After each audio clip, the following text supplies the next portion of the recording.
Okay, we're going to get started. I'd like to welcome Rodney Bosch with Security Sales and Integration Magazine and Tim Whall with ADT. And they're going to have an interactive conversation about the industry.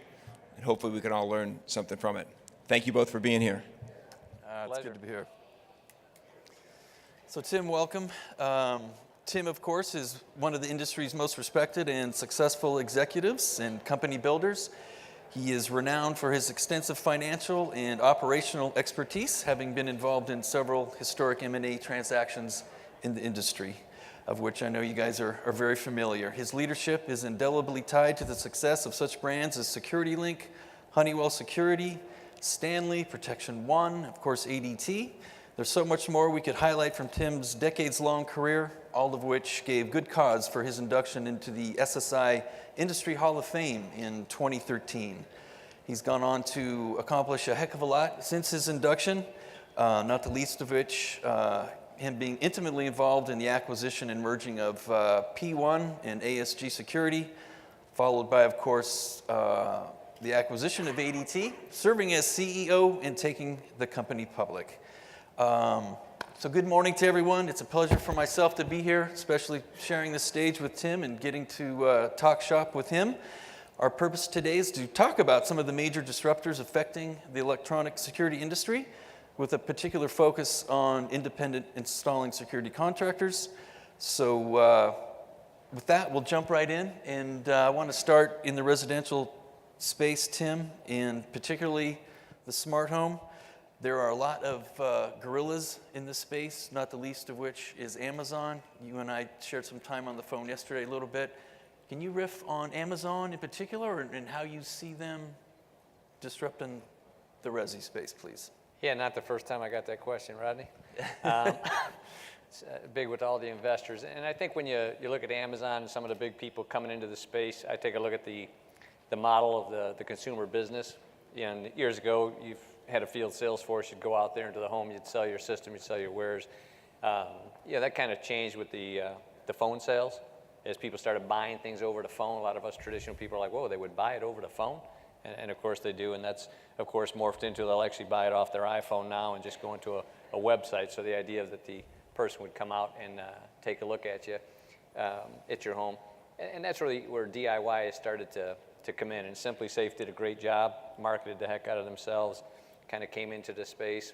You've got Amazon Ring in there now, no contracts, $10 a month going out there. It's a fair concern for some of the dealers out there. What does that do for us? Is it always just DIY, or is there a hybrid buyer, or will DIY cannibalize our traditional buyers? And if you take a look at it and what they're doing, you also see the changes to the pricing model. So the sales model has gone from that in-home tech to kind of more over the phone and over the internet, with a minority of it now coming from those in-home sales. The pricing model has changed. What's made this, I listened to Barry's presentation yesterday, and the valuations in our space have always done well because we do well on margins. And if you want to just have a good bit for yourself on how the margins in the business, you definitely want to grab Jeff Atkins for a few minutes and talk pricing on the wholesale levels right now and what's going on out there. So, but it's no different on the traditional side of the space. 50, 60, 70% margins have been what sells these companies at high valuations over the years. And I think that's what the independents are thinking about. Hey, what do we do with our valuations to go forward? If monitoring is going to be 10, that's cutting into what we do. I think from getting out there, the bigger companies have traditionally financed the upfront fees and left it in that monthly piece. So we've subsidized the upfront to keep the monitoring, and the monitoring has remained very profitable for us. And now you're seeing some pressure on that model. And will we go toward charging the old way up front? Vivint's done a nice job with FlexPay. Says, hey, listen, we'll give you 2 0 downs. One's a 0 down for the equipment, and that's a bank note that you're paying back, but then you own it at the end. Or the traditional way inside the space where, hey, maybe you pay us $35, $40, $45, and we keep billing you that over time. So I think when you look at the new entrants, take a look at that sales model, take a look at the pricing model, and then, of course, technology. And when you take a look at what's going on with technology, the smart home, 10 years ago was just really things that played well with security. We were like kind of one of the, stalwarts in the home to be a smart home. And now that's, of course, changing. It's not just the locks or the lights or the door, right? And the old smart home keypads with the Honeywell, you get the weather on the keypad. Well, now you don't even have to have a keypad. You can just look at the app on your phone. But what's technology going to do inside that space for us? And I don't think it takes a lot of imagination to figure out, hey, we're older, we're slower, we're more traditional. Door contacts, motion detectors, internal protection. You've got a bunch of microphones in the home now. You've got a race with Google and Amazon to put those microphones in there. There's a debate of when they're actually on and listening. But obviously you could turn the alarm on now and have that microphone listen.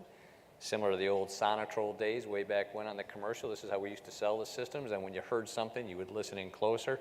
Now it's not a stretch to feel that a camera will get put inside that home.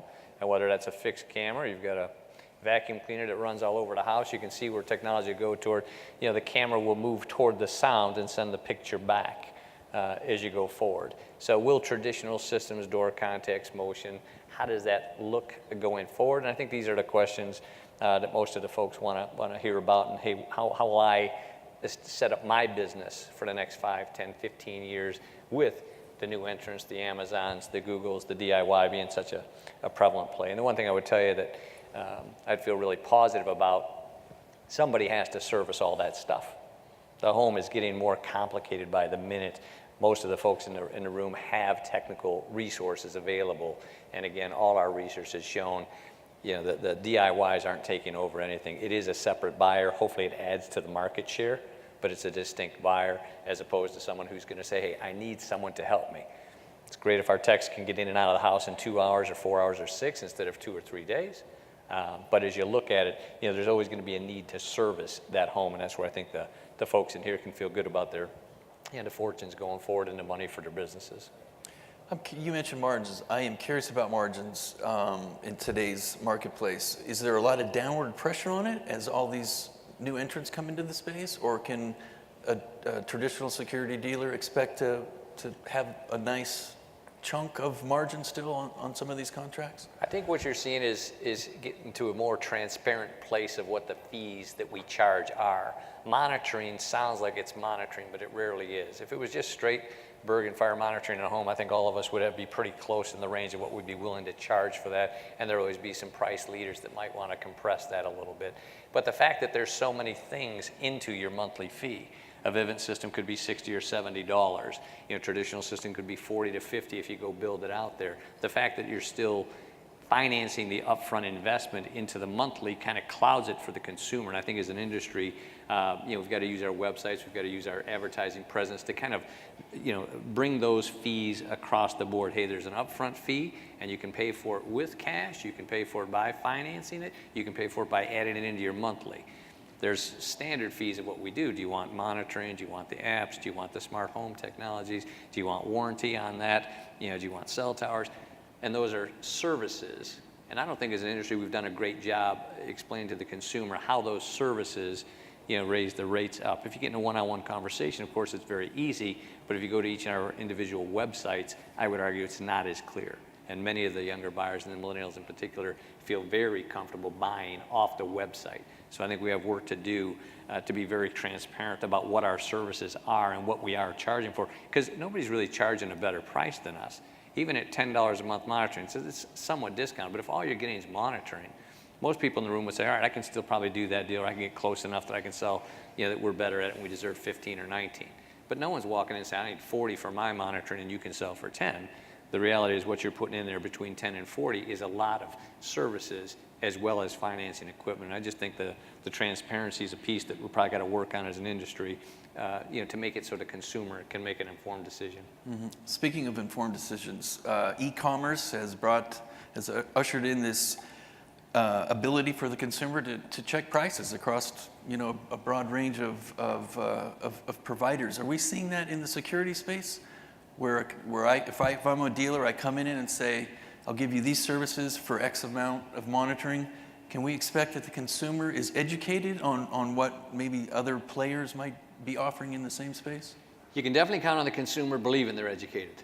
And that's no different than them being educated. So they're the customer's always right. And you've got to be able to deal with that. I'm very blessed. I've got 3 adult children They've been very critical of the websites of the companies I've been with over the years, and just how bad they are, and how difficult it is to find out anything.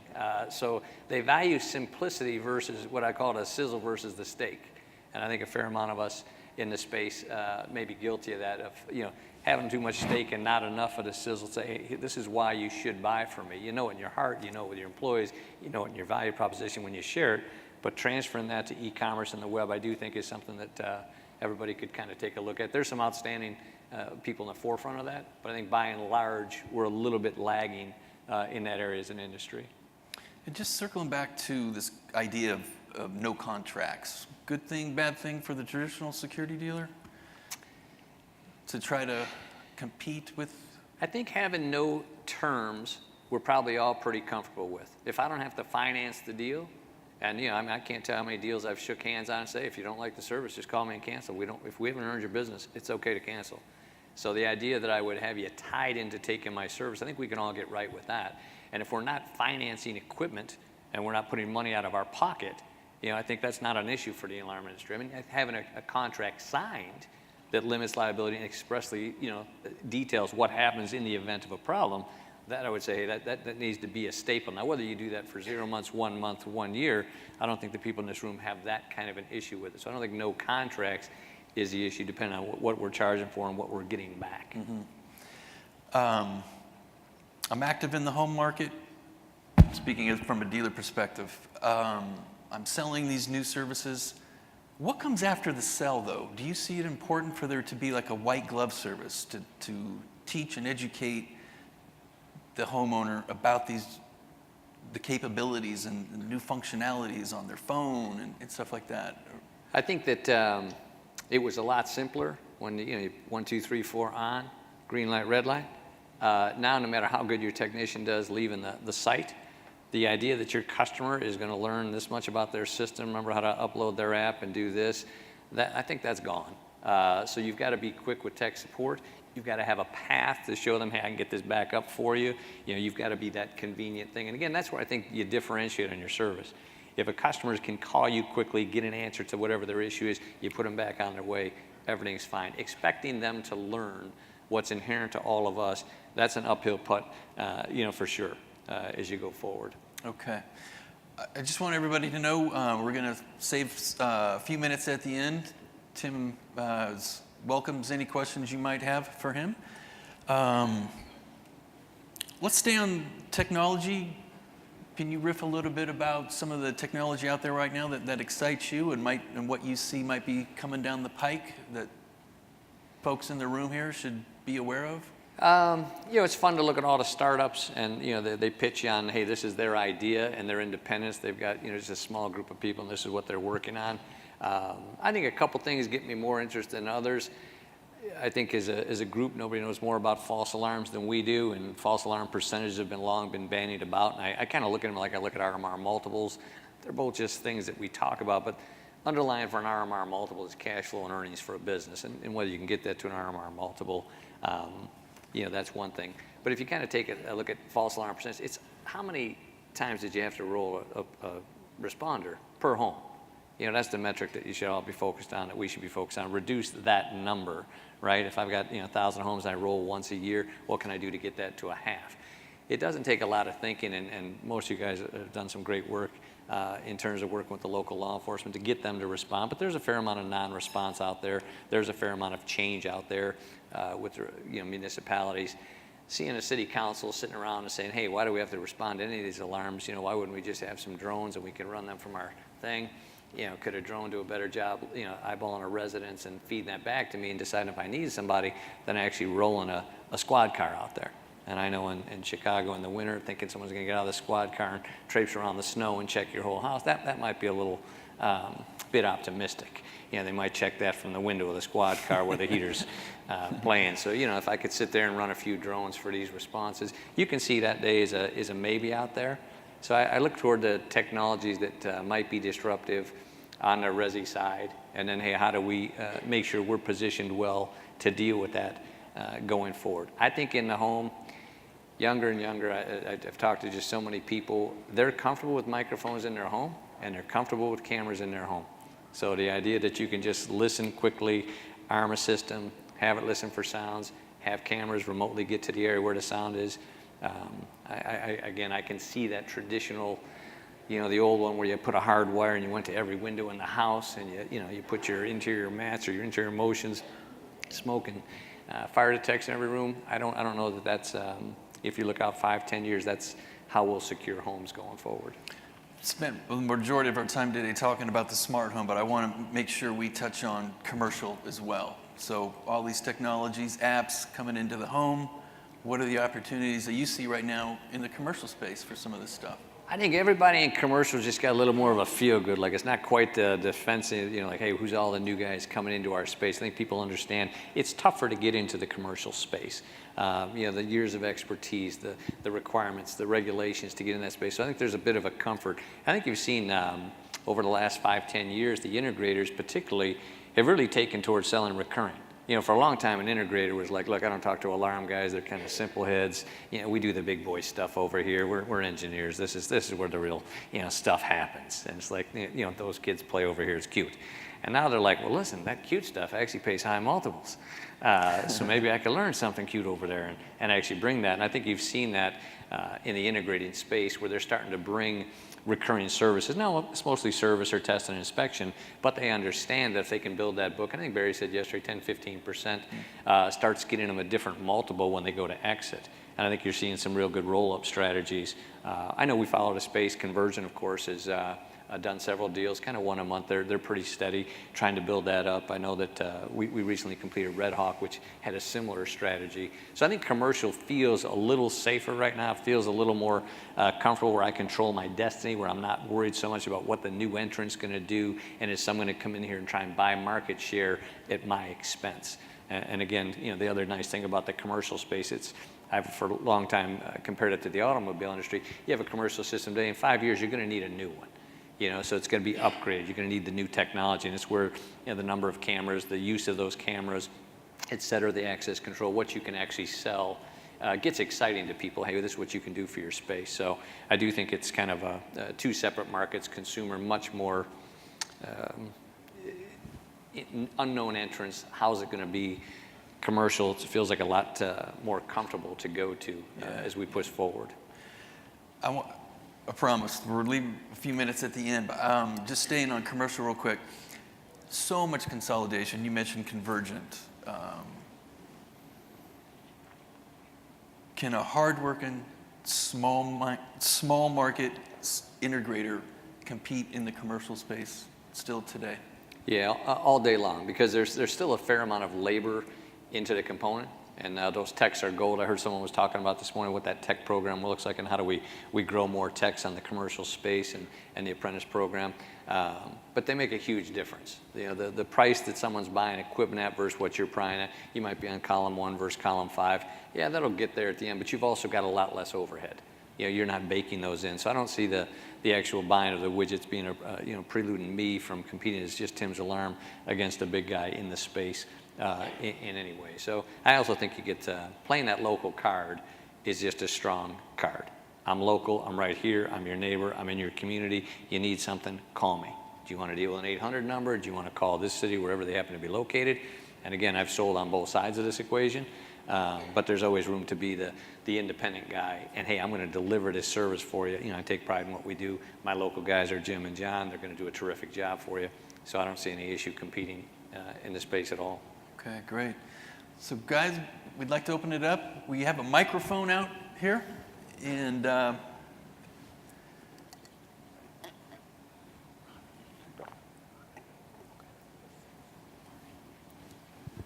we on here? Tim, we understand you're retiring. What do you do with the rest of your life? Well, listen, for the better part of 38 years, my wife's listened to, what I'll be doing at work that week, and I think she's tired of that. So I spent 6.5 hours building a Christmas tree on Monday, and wow. I'm on for about 1 hour of household chores a week right now. So 6.5 was a lot, but I think I look for things in the industry that don't require getting on a plane, that don't require leaving my house, on a weekly basis. Traveling Sunday through Thursday so many years in a row is a while. And those that know me, I mean, my best buddy is my 4.5-year-old grandson. I mean, like this guy, I could put him in my hip pocket and take him all year long with me. That stuff about being a grandparent, you give him back. I'd never give the little guy back. So I'm looking forward to it. You know, we're a lot of health issues for people I've known over the last few years, and you think about it. You know, I've got a great, 11, 12 years pre-70, so looking to do some things that aren't go to work. In respect to the ADT Go product, do you see a mobile PERS integrating into panels in the future? Yeah, I think a mobile PERS is a natural. It's fantastic. Where's the person? I love the idea of, personal safety outside the home. We used to secure the premise. Now we can secure you in your car. We can secure you when you're outside of that premise. I think it's a natural for us. Tim, you've been in the industry for a long time and has led a lot of companies. So I have a question that I want you to finish. And also I want you to think about how NATO is built on the GDP of its member countries and opine on this. The alarm industry has been important to all my companies because, and then opine about what do you think an alarm company should donate to the industry, whether it's SEAC or the associations, as a part of their business activity. Okay, so the industry is important because it keeps you up to speed. Whether that's contacts that you have, whether that's catching up with people you haven't seen in a while, whether it's sharing ideas. I'll throw out some props to Ken Gill at CPI. As long as I've been doing this, I love going there and visiting him and just hearing what he's doing. He's a marketing madman. I mean, he spends more money, percent of revenue on marketing than any of us combined, and he makes us look silly the way he does it. So, getting together and getting to meet those people, I think is probably the biggest benefit. You get the side benefits with all these. I mean, I didn't feel good about living in Illinois till I heard the California guys speak about what you guys have here. And I was not a fan of Illinois, but I'm feeling maybe a touch better about Illinois than I was when I got here today. So having somebody lobbying for you can't hurt. It feels like getting a few guys on your side would be positive. And I think you give what you can. When you're flush and you're having a good year, it's always nice to reach out, whether that's your association, the people working around you, whatever that might be. I think it's self-monitored. It's things are going well, share the wealth, and when things are going hard, still try to share, but share with what you're comfortable with. We got time for one more? Or? Thanks, Tim. Paul Udell with AFA. So to go back to great presentation, thank you very much for being here. So can we revisit this concept of contract, no contract? I think from my standpoint and for our banker friends that when we first started to be able to lever up and fund some of these installations. So that whole concept of no contract, do they still, and in your perception or in your opinion, in my opinion, we still have to have some type of documentation that gives us those limits of liability to make that a fungible asset.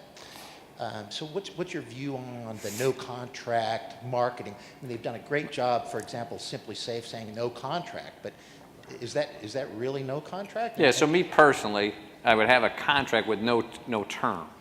So I mean, I would be covered on my limits of liability and exactly what I want done. It's just there's no expected number of months. The number of months has always been, banks could lend on that, or you would look at it and say, listen, I've got guaranteed revenue coming in based on what these folks are doing. But remember, the offset to that is you're going to charge them up front. So your business is going to look a whole lot healthier.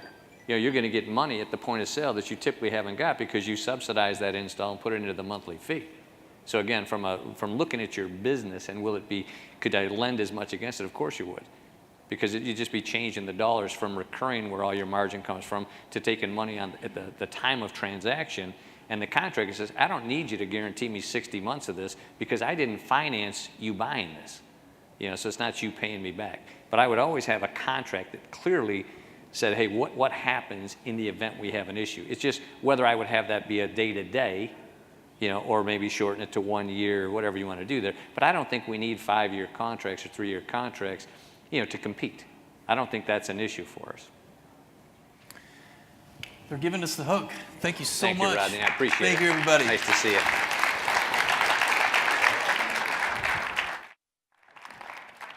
Good job, Tim. Well, good job. Wow. Was all that included in the price of admission, Jerry? Was that advice included in our price? Just a big round of applause for two industry giants. Again, thank you, guys.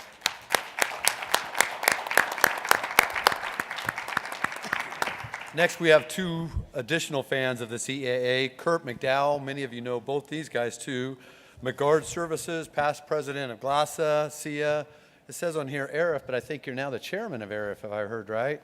Congratulations, and thank you for that. And on the SEAC board, Kirk MacDowell. We also have Ralph Sevinor from Wayne Alarm, all the way from Lynn, Massachusetts, past president of the CSAA and the TMA. Mary DeStacy, and again, another #1 fan of the CAA. Thank you guys for being here today. Thank you.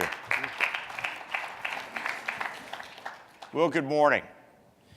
So how we're going to do this today is I want to break my questions to Ralph into 3 different areas, but I really do have a pre-question for you that Stacy wanted me to ask. Okay, sure. When are you going to Florida? So, So never mind. We'll get to that later. 16th of January. 16th of January, Stacy. So I want to break it into 3 different areas. The first is background and that recent acquisition you just did. Second is positioning of your company and others, of what you would recommend. And then third, about leadership and mentorship. Sure. So let's start with the first. I understand that you started in this business because your family was burglarized in 1967. Right. And 5 years later, at age 17, you started your alarm company. Actually, 68. 68, you started your alarm company. So you grew to one of the largest companies in your area. You bought a building. You had wonderful, wonderful customers and great employees. You had 0 debt. Everything was going great. And then you went out and borrowed $7 million to buy another company. 15 million. $15 million. Stacy, it was $15 million. The Florida trip is going to be shortened. So my question is, why? So about 5 years ago, we had changed our whole concept of doing business. Massachusetts, we have 2 beltways. We have the 128 beltway and we have the 495 beltway. One is 10 miles outside of Boston, one is 20 miles outside of Boston. We would go anywhere for an alarm system. We would go to different cities, different states even. And we realized several years ago that we couldn't provide a high level of customer service. So we actually pulled back. And we pulled back and we wanted to strategically, we wanted 80% of our customer base, excluding the island of Nantucket, to be within that 495 belt. We wanted a higher level of service. So the whole concept was deeper rather than wider. So we had an opportunity, a company that was 47 years old. The gentleman was close to his 70s, and self-made individual, quality company, full service. And he came to us and he said, hey, he said, I would like to sell to you. And so he came to you. He came to us. I wish I could say that we were aggressive when we came. He came to us, and he said, "You're a quality company, and we want to sell to you." And so that's how it started. And I've always said, you know, unfortunately, the model that we have is we buy alarm companies based on rate. Mm-hmm. And I've always said, give me a deal that's based on EBITDA, profitability, except for this one, because this one was very profitable. So fortunately, we went with the model of the industry, being recurring income. And so we ended up buying it.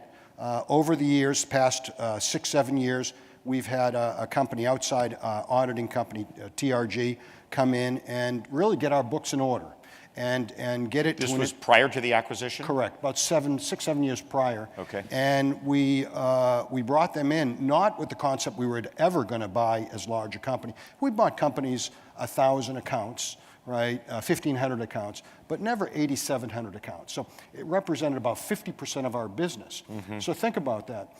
One day, January 2nd, you have a certain amount of employees, And the next day, January 3rd, you've got 8,700 customers or whatever, 600 customers that hate you, right? And 36 employees that don't know what's going on, and all of a sudden, how do you make it work? And we truly didn't want it to be the usual purchase where the empty suits come in and give you a whole litany of this is going to be great, and we're a wonderful company, and we're going to do a great job. And we don't want that, right? So we wanted to do the other way. So that was, okay, January 3rd. So here we are, December, what are we? 7th, December 7th. Pearl Harbor Day. Correct. December 7th. How many of those initial employees are still with you? All of them. All of them. Which is very unusual. You and I talked about this. Very unusual because a lot of us, what we do is we acquire contiguous companies, right? And then to make our EBIT number, most of those employees go away. Central stations combined. I understand they added Central. Right. You of course, have a UL, FM, 5-star through TMA, Central Station. Was it strategically important to bring all those employees on? And that's the first question. The second question is, how do you do that with culture? How do you blend that culture together? Your company and their company were both great companies, but you were competitors. So how do you blend the culture? Right. So we actually embedded ourselves. I spent a couple of days actually in the monitoring center. Probably the most boring time I've ever had, right?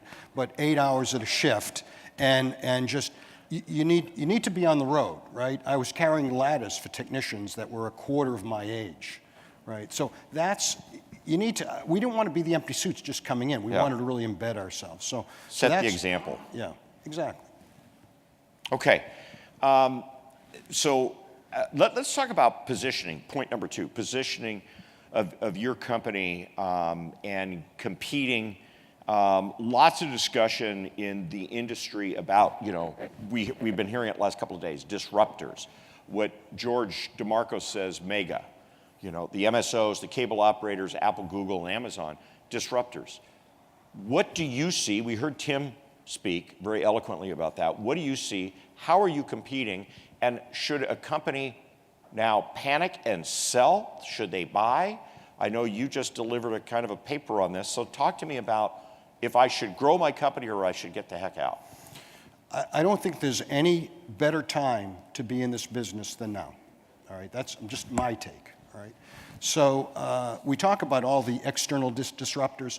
Let's talk about the internal disruptors. So just think in the past 8 months, we've had Honeywell split off into Residio. We've had, which is a supplier of ours. We've had ADI spin off, which is a distributor of ours. We've had Triad change gears, which is a distributor of ours.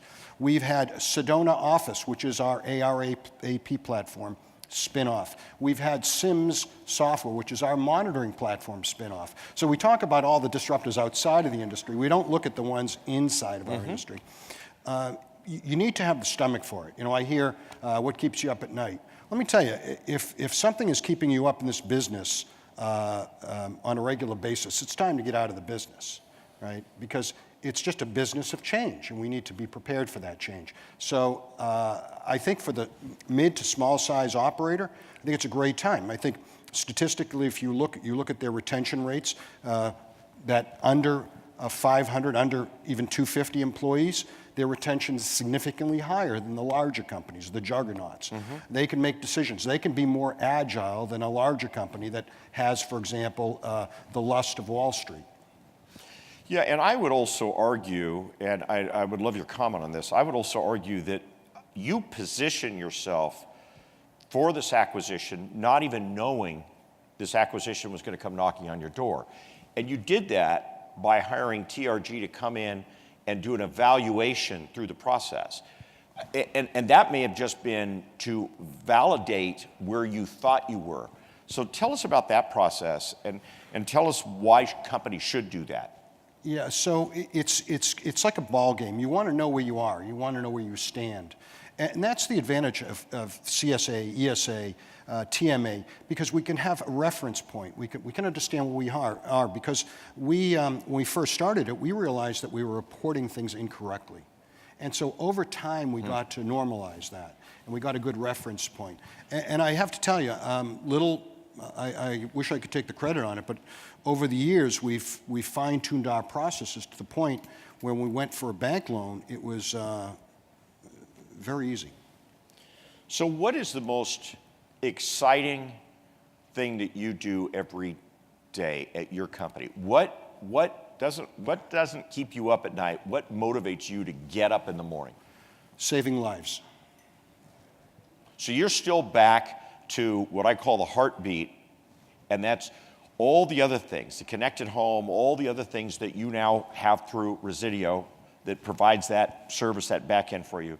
That's all sexy, that's all fun, but you still believe in your heart it's still saving lives, back to the basics. Well, it is. Statistically, we can show you that. We can show you the saves. That's correct.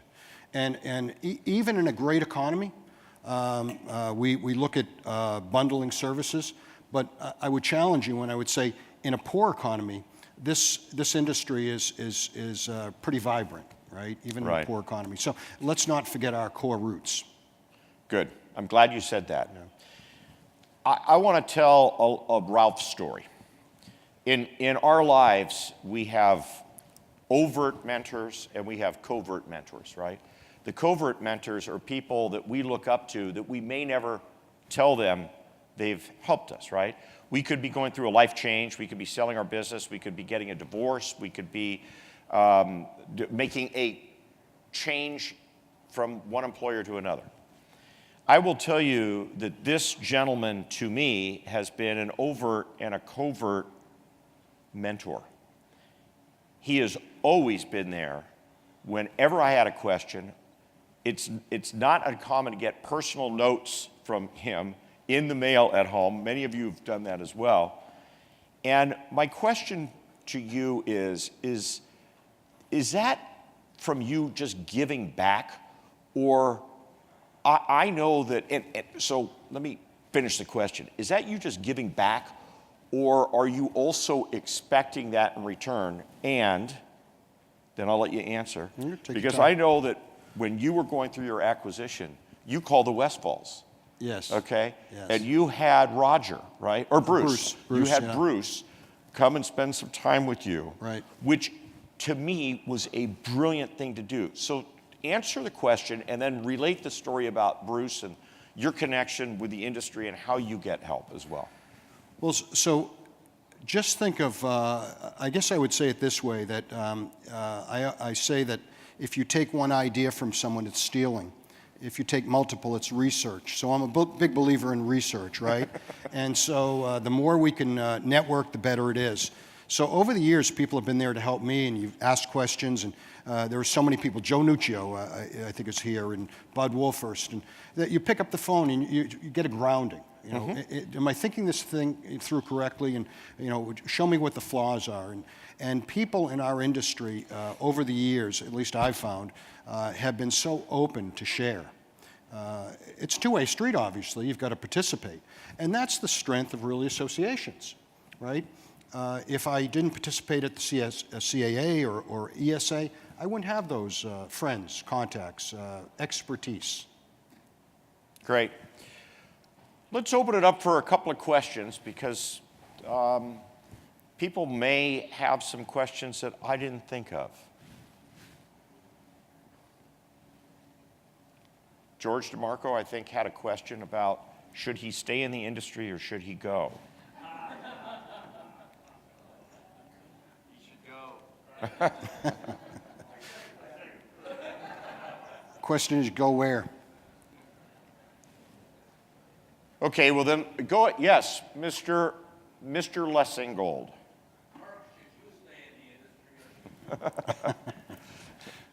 If you put me through law school, I'll leave.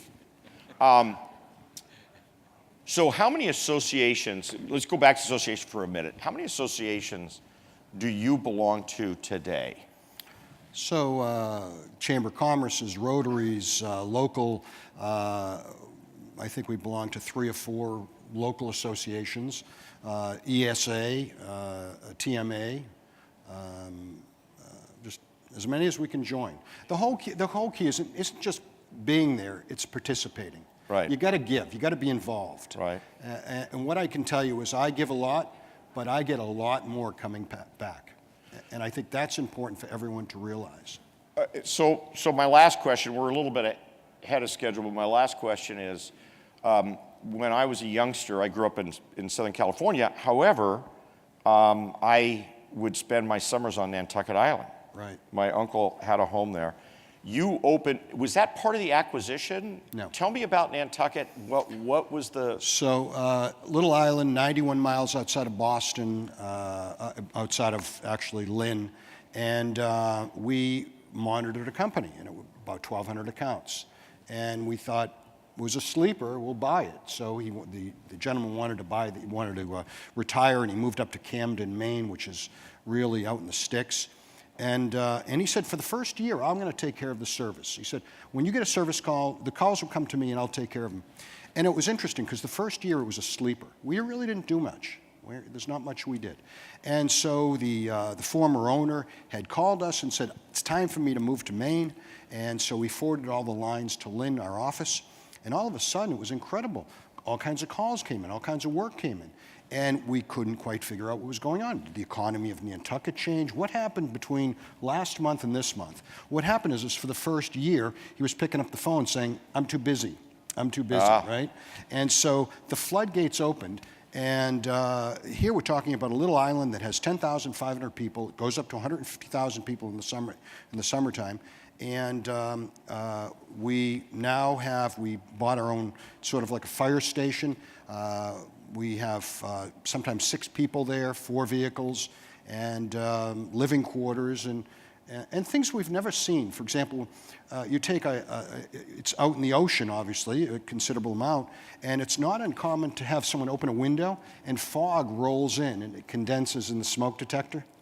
And it trips things we've never seen in the mainland go on there. So it's a great island, but the logistics is just difficult. So it sounds like most of your acquisitions, people have sought you out. Would you consider doing acquisitions within your contiguous area if one of these astute brokers would bring you one of those? Of course. Okay. I'm a glutton for punishment. That's your marching order. Well, listen, thank you very, very much, Thank you. Ralph. It's great. Appreciate it. Thanks. Good to see you as always. Thank you, sir. Great job.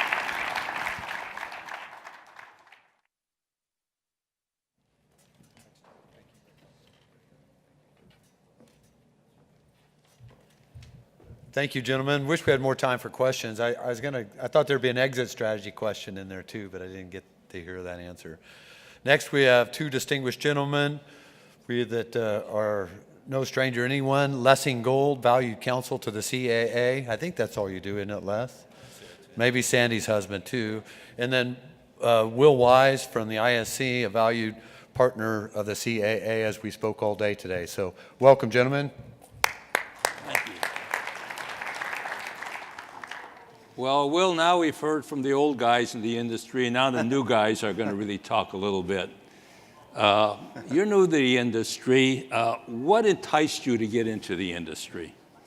Yeah, well, my background actually started in terms of technology, media, and events. Back in '89, I first started in the more the broader computer industry. I worked for one of the big computer magazines called PC Computing back then. And then I worked for about 10 years at UBM, and that was in the stretch of events from everything from software development, cloud computing, IT infrastructure, IT security, and cloud computing. And throughout all of that, security was critical. Prior to me joining Reed 2 years ago, I was at Penton Media for 2 years, and I started up a new group there called the IoT Institute for Internet of Things.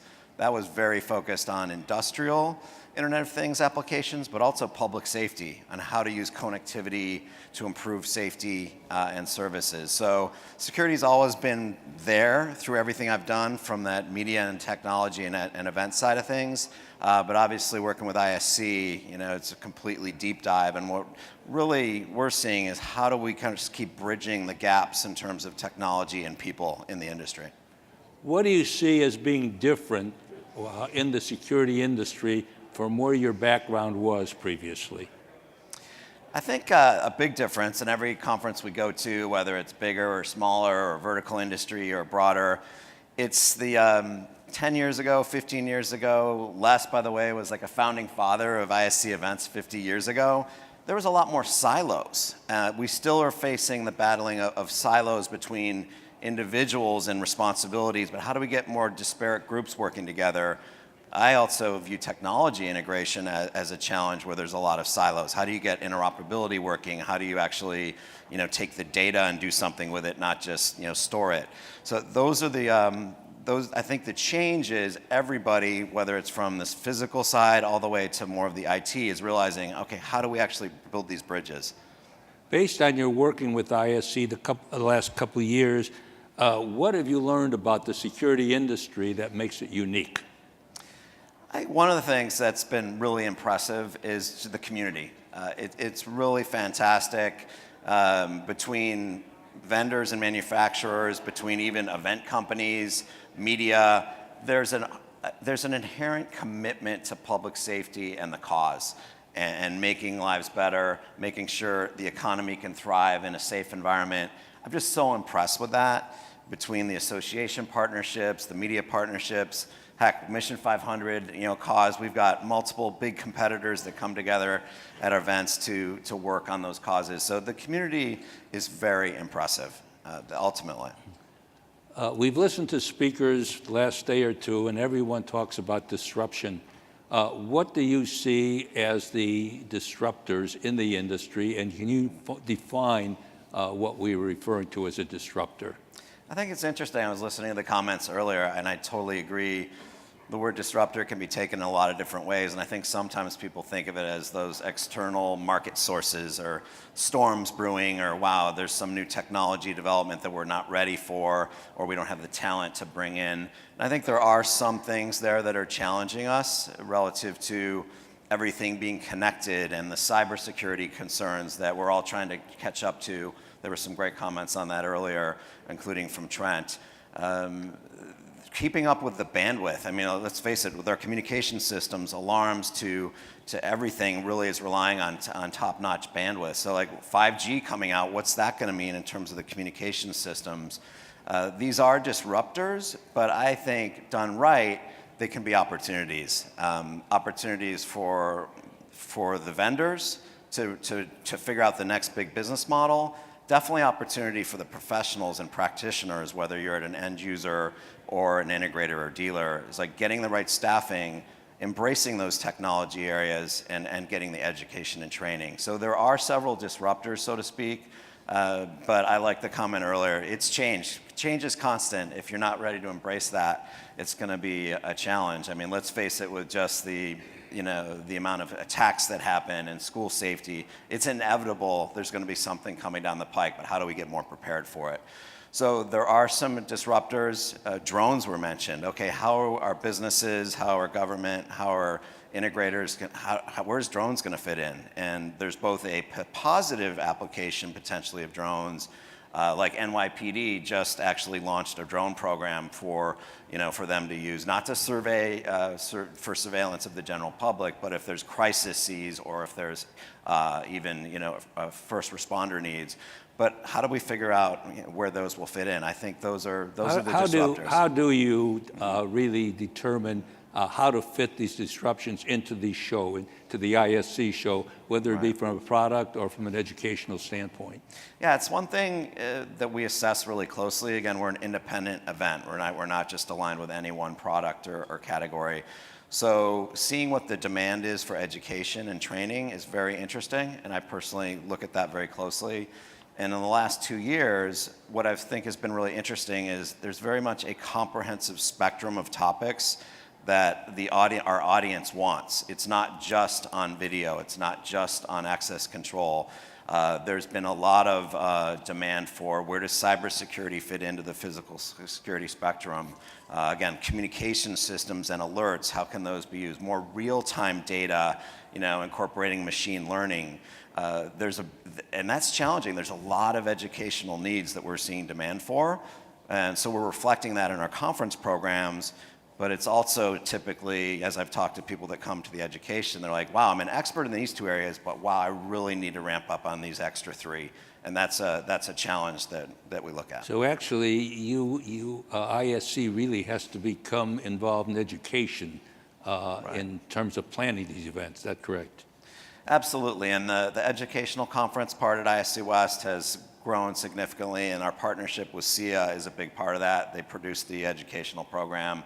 I think 5 years ago, it was a good program, but we've tripled that. There's almost 90 sessions now Well, you're from the talking education. about the ISC West. Talk about ISC East for a minute, because this we've heard from your reporting and from Mary Beth's reporting how successful ISC East was this year. Why? Yeah, as I've looked at it and came into the event, it's being successful because we don't just look at it as, oh, cookie cutter ISC West. No, we've put a lot of work into growing the audience and attendance there, adding more content, but also making sure it keeps that East Coast flavor, the East Coast personality. That's been key. How have you done this? I'll give you, I mean, this year we had a couple keynote speakers. They spoke on issues that were broadly popular across anybody in the US or beyond. One more public safety focused, one more commercial security. But bottom line is they were both New Yorkers. They've lived in the region for 30 years. So that combination of relevance, but also people that really have been embedded in that market in the East Coast. You mentioned now ISC West. What's the difference between East, West, and why? I mean, the basic number difference is there's only about 7% attendee overlap, so there's very low duplication of the actual attendees. And by nature, ISC West, by being the biggest global event, we have a very big international attendee base there as well, and it definitely draws from a full national realm. The number of product categories, by nature of having 1,000 companies on the show floor versus 300, by nature is going to be more diverse as well. The categories covered. Will ISC West continue to grow? It is. Based on this year, attendance grew 6%. The expo floor has been growing. It's continuing to grow, definitely. Based on your 2 years up to date with ISC, what are your key observations and perspectives? I think one is I do see we have a role to continue to connect the dots within the organizations and the communities that can come together. One effort we've made from the attendee side is getting more groups of attendees to go. So physical security, bring your IT professional colleague, bring your integrator with you. We have a great executive club program that Mary Beth really grew significantly the last few years. And that has a very strong end user participation as well as integrators. So getting more of those groups to come to the show together and experience it together is one of the biggies. And we want to continue doing that. So bridging people together. Have you seen a demand from these folks, from these attendees, in terms of what they would like to see, which is different from what traditionally ISC has provided? I think absolutely versus, say, 7-8 years ago, where it was, you probably could, whoops, Les, we're shutting down early. Hey, when Jerry says 11:30, he means 11:30. Yeah, it's a good perspective, and I want to ask you a question, too, because you've got such a long history with the event and the industry. But, yeah, compared to, say, 7 or 8 years ago, you arguably could have said that, like, 90% plus of ISC was about the integrator, dealer, installer. That's still a very strong community and continues to grow. But in line of everything I said, where the technology has to integrate more, the people aspect has to integrate more, there's much more of a mix of the end user, practitioner, and the integrator and the dealers. So the combination, that's a big change in the last couple of years. Well, I guess we're just about at the end, but I want to ask you one question. ISC is really going out of its way to make relationships or develop relationships with the local associations. We've had a great relationship, ISC and the California Alarm Association. Where do you see that relationship going? Yeah, I see it as, on one level, we're obviously supporting the scholarships. We're big believers in that. It's down to the individual and down to those inspirational stories when it comes all the way down to law enforcement. The programs that are co-located at the event, I think, are really key. So continuing to make sure those thrive and the ways we can support, making the evening party the best it can be, the law enforcement luncheon. I think relative to, we're always listening to what your objectives are. So membership growth, how can we help with that? I live here on the West Coast, so I think there's unique opportunities to connect even more personally, down to the chapter level. So all those things I think could be beneficial. You're the first person involved in ISC who's been on the West Coast. But Yes. what can we do from the CAA standpoint to work with ISC to make it a better show and to be more successful for both? I think of course, we'd love everybody to attend the event, but in terms of more strategy, I would love, for example, as you work on from your technical committee insights and your needs of your customers, I would love sort of every quarter to maybe get a summary of what the CAA is hearing from the market. What are those needs? Because that can guide us on content and programs and even maybe some meetups and people that need to get together. So market insights, I think we can do probably even more connections on that. We have some questions from the audience? Yeah.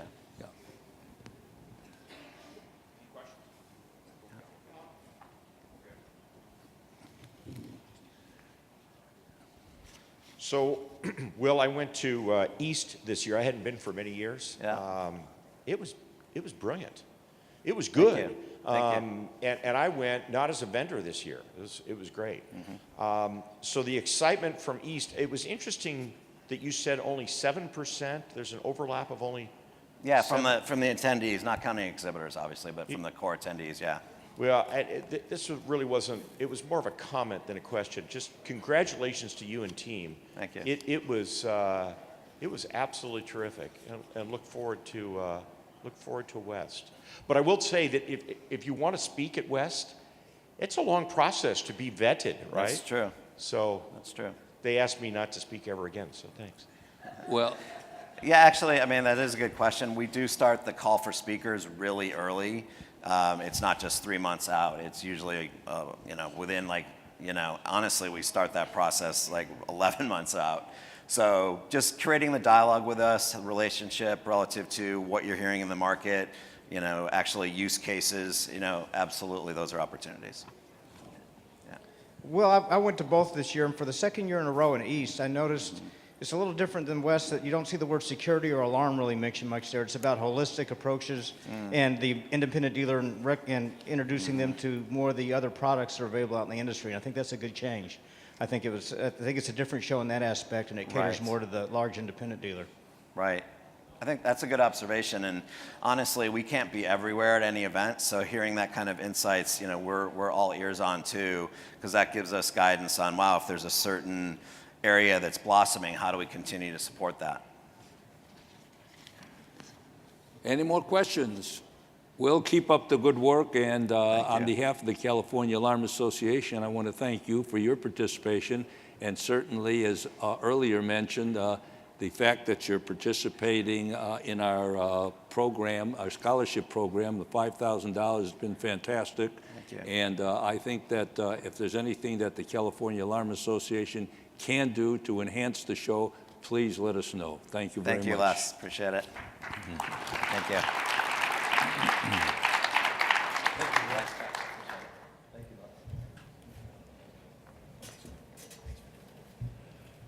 Thank you, Will. Thank you, Les.